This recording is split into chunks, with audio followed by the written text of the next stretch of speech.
Long before cables crossed the oceans, before phones, wires, or glowing screens, messages still had to move. Empires rose and fell not just by their armies, but by how quickly a message could travel. Because communication, even in the ancient world, was life itself. Let's go back thousands of years, to a time when the world was silent yet somehow connected. In ancient Egypt, the first organized systems of communication were born. The pharaohs ruled over lands so vast that a message could take days, even weeks, to reach the edge of their empire. But Egypt found a way. They built what might be called the world's first postal network. Couriers ran or rode horses along the Nile, carrying papyrus scrolls sealed with wax and marked with royal insignia. Every road had small stations where riders could rest, eat, and pass on messages to the next man in line. These weren't just letters, they were orders of life and death, commands from the pharaoh, messages of trade, warnings of war. The runners were trusted like soldiers. Some carried messages carved on stone tablets, others on papyrus rolled tightly in reed tubes to protect against the desert air. And when the night fell over the sands, signal fires were lit on distant hills, tiny flames that spoke in silence. From one light to the next, the empire stayed alive. Further east in the deserts of Persia, the idea of long-distance communication became something legendary.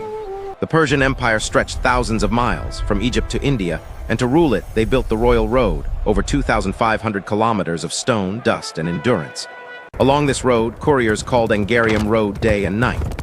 Each man rode as far as his horse could carry him, then passed the message to the next, like a living relay of speed and trust. Herodotus, the Greek historian, once said, that ancient line would later inspire the motto of modern postal services, proof that their system still echoes in ours. Messages sealed with the king's emblem could reach from the capital of Susa to the far-off Mediterranean in just 7 days.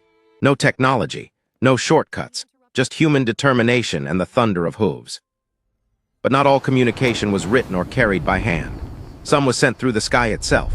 In ancient Greece, soldiers and guards learned to send signals with fire and mirrors. At night, they lit torches in special sequences. Each pattern meant a letter, a word, or a warning. By day, polished bronze mirrors flashed sunlight across the hills, turning light into language. This was the birth of optical communication, centuries before Morse code. When war came, these signals saved cities. Messages of enemies sighted or reinforcements arriving could cross mountains in minutes. What took a messenger hours, light could carry in a blink. The sky became their network. Fire became their signal. Now we travel to ancient China, a civilization that understood communication as both art and power. The Great Wall wasn't just built to stop enemies, it was built to speak. Every few miles, tall beacon towers rose above the mountains. If one tower saw an approaching enemy, the guards would light a fire, smoke by day, flame by night. The next tower would see it and light theirs. Within hours, a message could travel hundreds of miles from the border to the emperor's palace in the capital. This wasn't just warning, it was technology, a living network of fire and sight that turned mountains into messengers. But China also gave the world something more personal, paper and ink. Once messages could be written easily, they began to travel farther than ever before. Scholars sent poetry, merchants sent contracts, generals sent orders, all sealed in silk envelopes, carried by horse or boat across rivers and valleys. 1,000 years before email, China had already built the first true information highway. Across mountains and rivers in ancient India, people built their own systems of trust and sound. From royal messengers called dutas to runners who carried palm leaf scrolls from temple to temple, communication was sacred.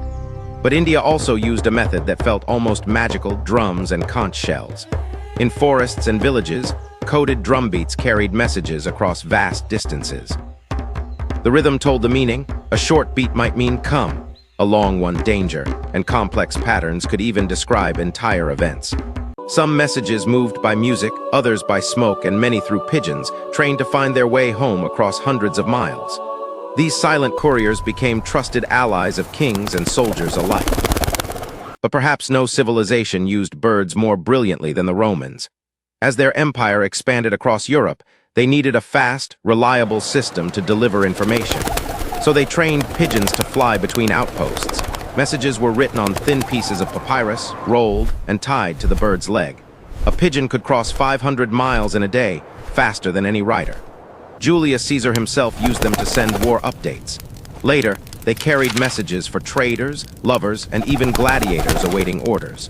The Roman network of birds became the first wireless communication system in history. But the Romans also built the first global postal service, cursus publicus, a system of relay stations, fresh horses, and stamped documents. No letter was sent without a mark of authority. It was control through connection, the ancient version of the Internet's central servers. And across the oceans, long before Europe ever dreamed of exploration, Polynesian navigators and African kingdoms were sending word across islands and kingdoms through coded fires, horn signals, and carvings on wood and stone. Even without paper or script, they found their own languages, patterns of sound, symbol, and rhythm, that carried meaning across distance. When you look at it all together, Egypt, Persia, Greece, China, India, Rome, a single truth appears. Every civilization, no matter how far apart, was trying to solve the same problem. How can one mind speak to another across miles, across mountains, across time? They used runners, riders, birds, fires, and stars. Each found a way to turn nature into a messenger, and that's what makes it incredible. Before satellites and screens, humanity was already connected, not by wires but by will.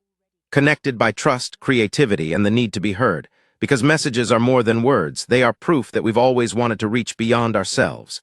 And in that way, the ancient world was never truly disconnected. It just spoke in different ways. This is Ancient Lost Files, where the world before technology comes back to life.